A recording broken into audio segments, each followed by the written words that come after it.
Thriller Bark is quite a short arc, but introduces a lot of important characters to the show as well as an addition to the crew. If you haven't yet, smash the subscribe button and also leave a like, and we can carry on like nothing happened. After leaving Water 7, the crew sets a course to Fishman Island on their fancy new whip. They then enter the Florian Triangle, which is essentially the Bermuda Triangle of the One Piece world. It's supposed to be a scary place, I guess, and it gets more scary when they see an abandoned ghost ship. There they meet Brook, a walking skeleton with a nice afro and a love for joke. Pants. 見せてもらってもよろしいですか? He explains to them that he died, but because of the yomi fruit, he came back to life but couldn't find his body. By the time he found his body, he was already bones, but his roots were still holding on to that hair like Spider-Man holding on to that train. I think I need some advice from Brook because it's not looking pretty from you already. Anyway, Luffy asks Brook to join his crew, but he couldn't because his shadow was stolen by Moria, one of the 7 Warlords of the Sea, and that makes you a vampire because you turn to dust under the sun. So as you may assume, the crew goes to get the shadow back on Thriller Bark, the biggest ship in the world. On Thriller Bark, we meet Moria, the captain of the ship and also a devil fruit user. He wants to build an army of undead soldiers to beat Kaido, one of his enemies and also one of the emperors of the sea, and also become Pirate King. Luffy, Zoro, Sanji and Robin's shadow ended up getting stolen, and Luffy's shadow is placed in Oars, who was from a race of powerful giants. Now this is where I'm just going to quickly summarize what happened because I mean, as I said before, nothing special. The crew fights the mysterious 4, who include Moria, Absalom, who ate the invisibility fruit, Dr. Hogback, and Perona, who ate the hollow fruit. Eventually they were all beaten, but Moria, who was controlling Oars at that time, gave Luffy a tougher time than the rest. So in order to beat him, Luffy was given 100 shadows by Lola and her crew. Lola, by the way, is Big Mom's daughter.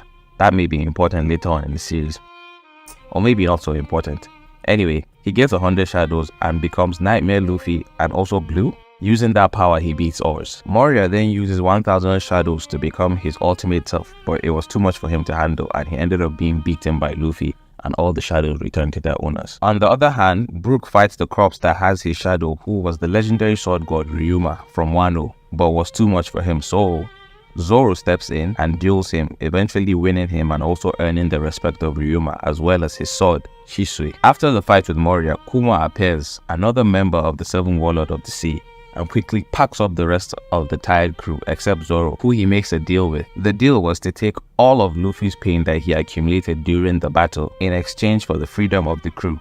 Zoro did that with no hesitation. This encounter blesses us with this beautiful piece of cinema.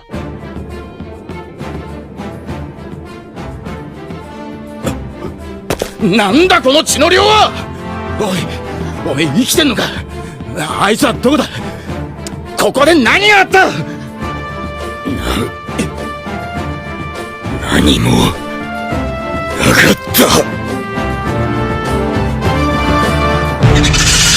た。 After everybody wakes up, as usual, what happens at the end of every arc? They throw a big feast, and that's where we figure out, or we find out, Brook's backstory. It was tragic to say the least. If you can remember earlier from East Blue, the whale that they met at the Red Line that was waiting for his crew to come back, well, Brook was that crew. They were called the Rumble Pirates, but all that music could not save them when they went to the Grand Line. It started off with the death of the captain, and then Brook became the captain, but that was also short-lived as they were eventually attacked and killed off. But before they died, they recorded Laboon's favorite song, which is Being Sick, in order for Brook to play it back for Laboon when he comes back to life because of his fruit.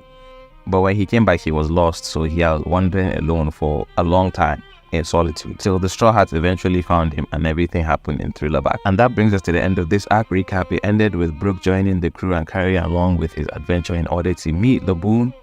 Next up is going to be the big leagues. We're going to Marineford and them that. Don't forget to leave a comment, like, subscribe. Stay tuned for the next one. Bombs out.